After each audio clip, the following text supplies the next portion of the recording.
Hello, Namaste, Sat Shri Akal, Assalamu Alaikum. This is your own channel, A Lusty Chef, and welcome to the part 2 of our field trip. Now we have reached to Stone Picker Brewery Company, जो हमारा brewery हम लोग को जाना था. We are here now and we will see how they produce the beer.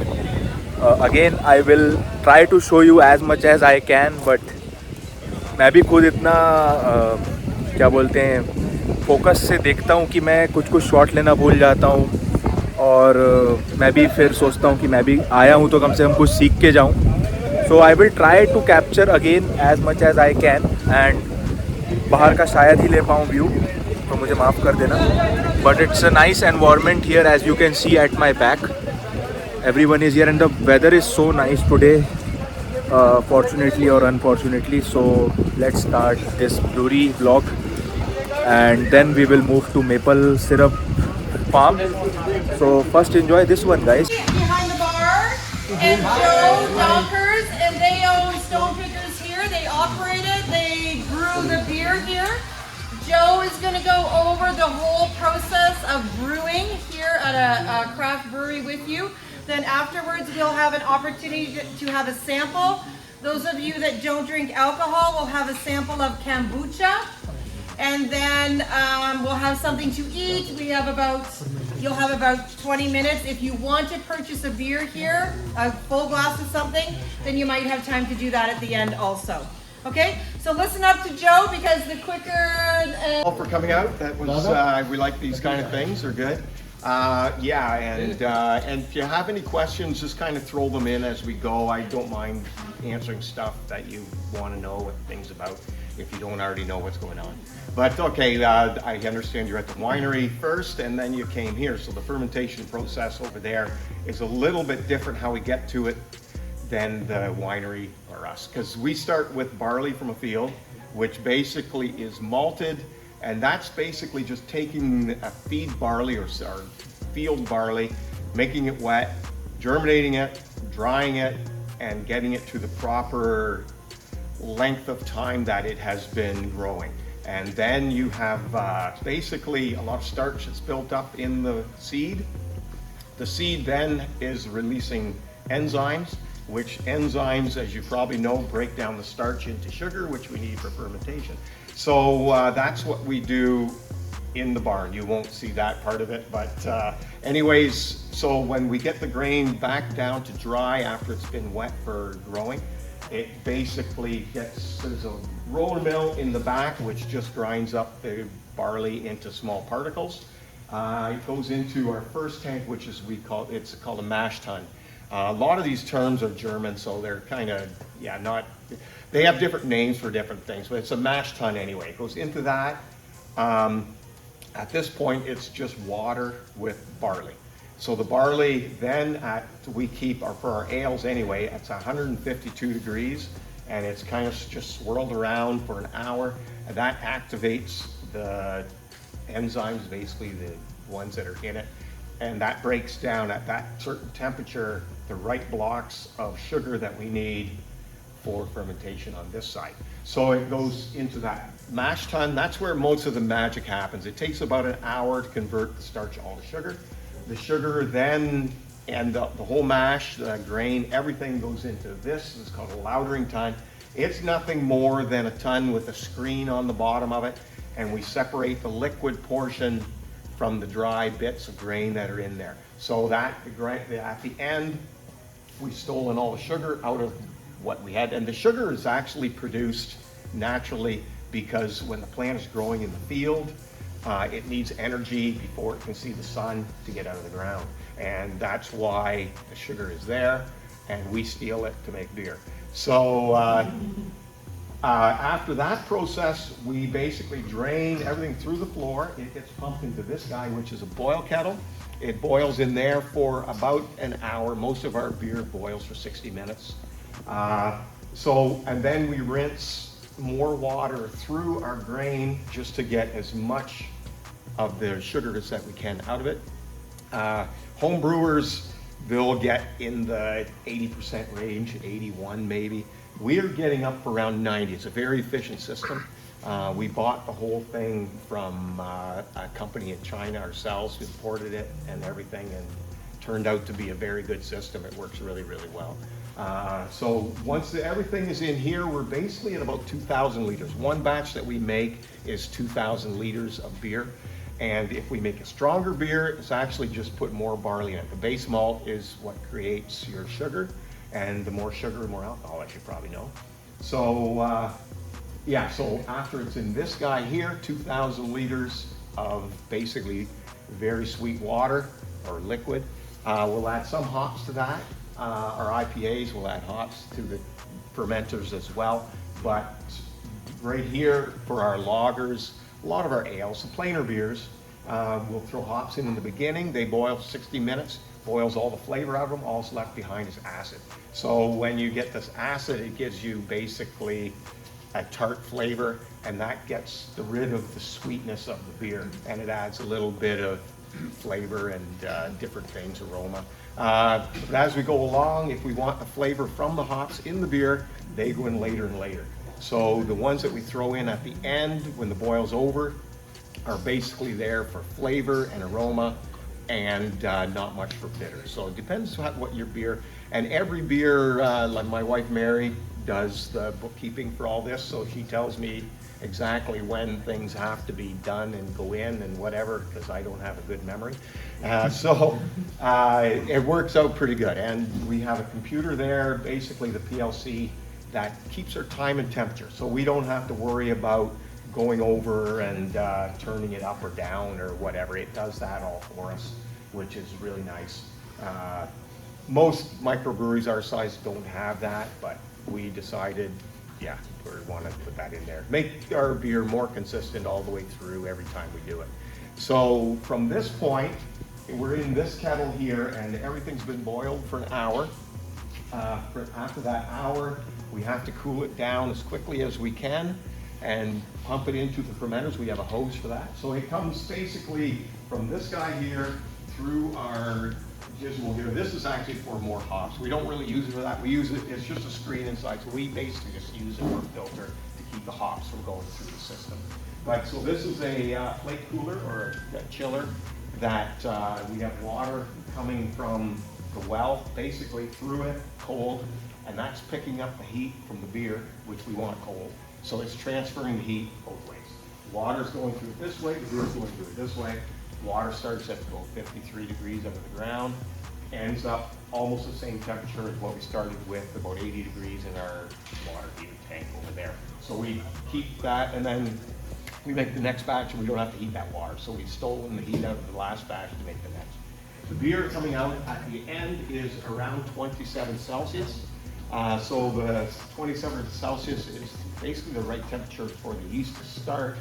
And then we basically, if you want to come around to this side, you can come down in between here now.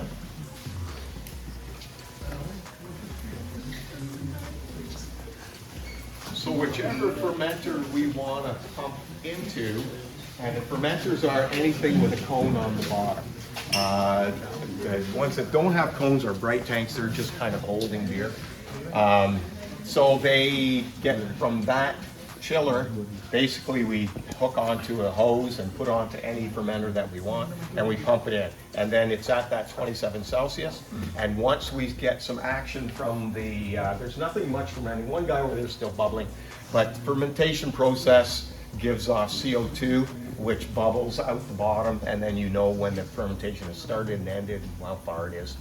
So once it starts to bubble a little bit, we'll drop the temperature down to about 18 or 19 Celsius, and then it sits basically for about a month fermenting, and then the beer is basically done, except it's not clean yet.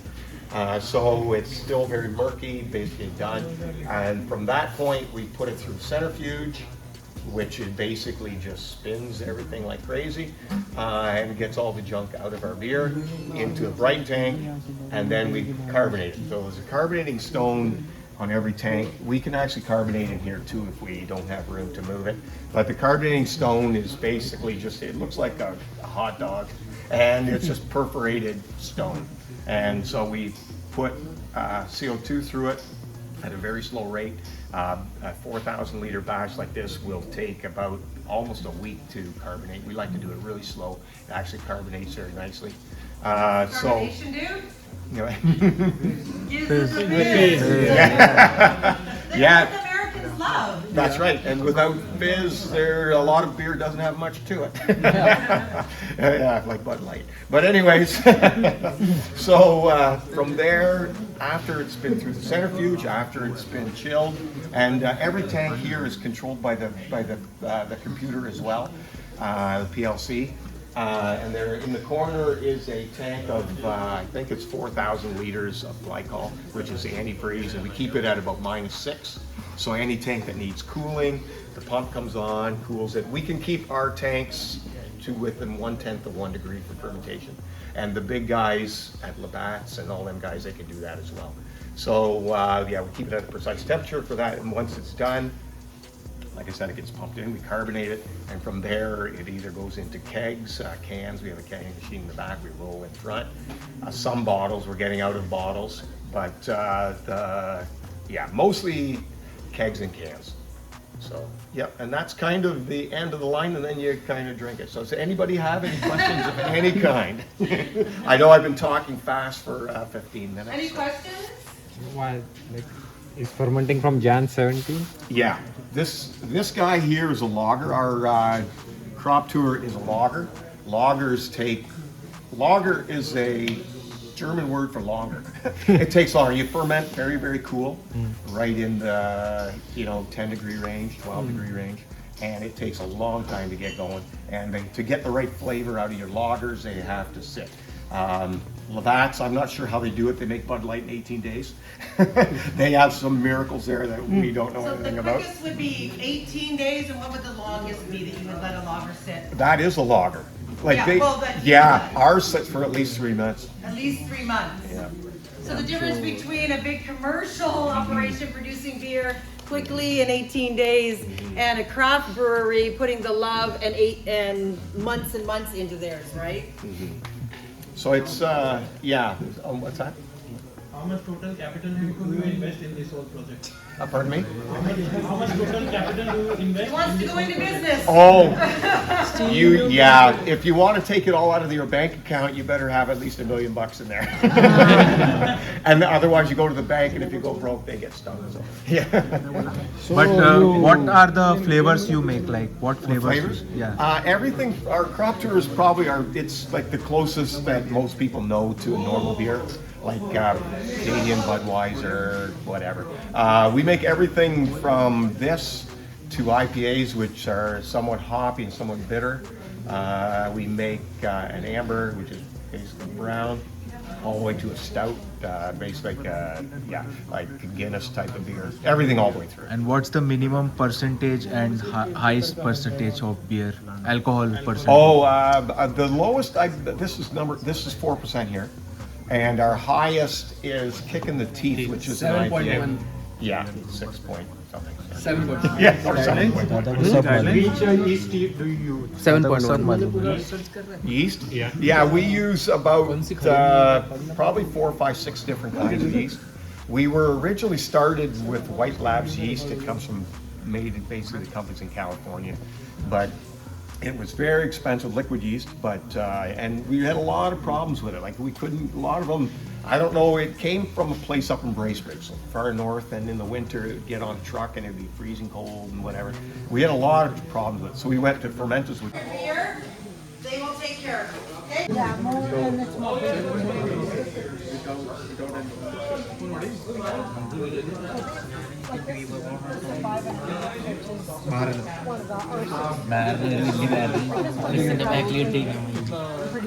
Because this is the strongest one.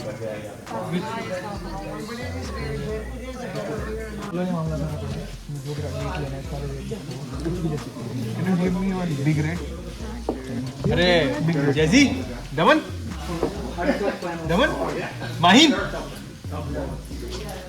मुझे लेंगे Let's try kick in the teeth.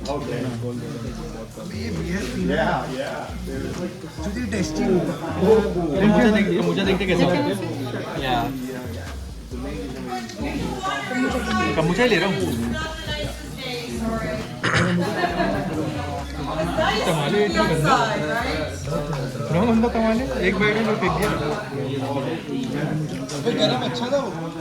नहीं अभी भी ठीक लग रहा है I think it's the most alcoholic one here. Kick in the teeth. Ma'am one kick in the teeth for me as well or maybe Kentucky we can try right Harsh let's take I will take that Kentucky and we will try half hour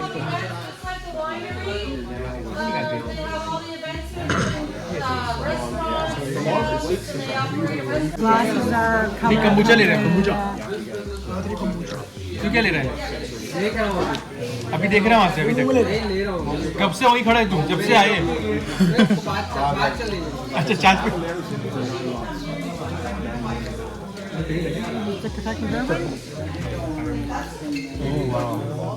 let's try this is my beer it is known as Kentucky Barrel and I am grateful कि मेरे को थोड़ा तमाले खाने को मिला जो एक Mexican street food है तो मेरे पास है Kentucky Barrel आपके पास क्या है Kick in the teeth.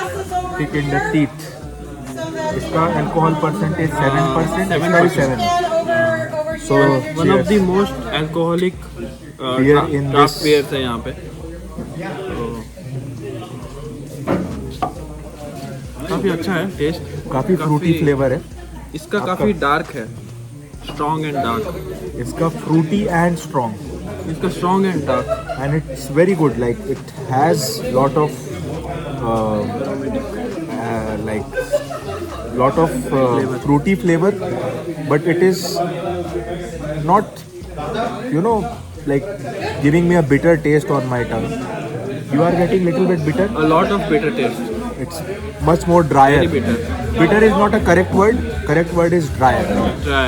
so hopefully ये 2 ounce पी के ही थोड़ा सा असर करने लगेगा so let's finish this काफी अच्छा है. बढ़िया है. काफी बिटर है. तो पहली बार कोई बंदा पिए तो उसके लिए इतना सही नहीं है क्योंकि बहुत ज़्यादा डार्क है. But it's good. Drink on the bus.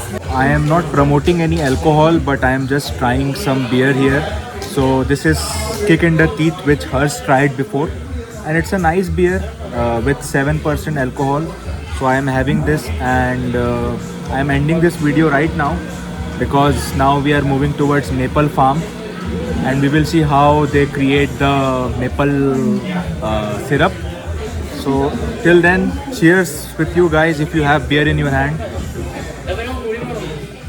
fresh and nice till then take care thank you so much and stay tuned for part 3 live and let live peace Rab Rakha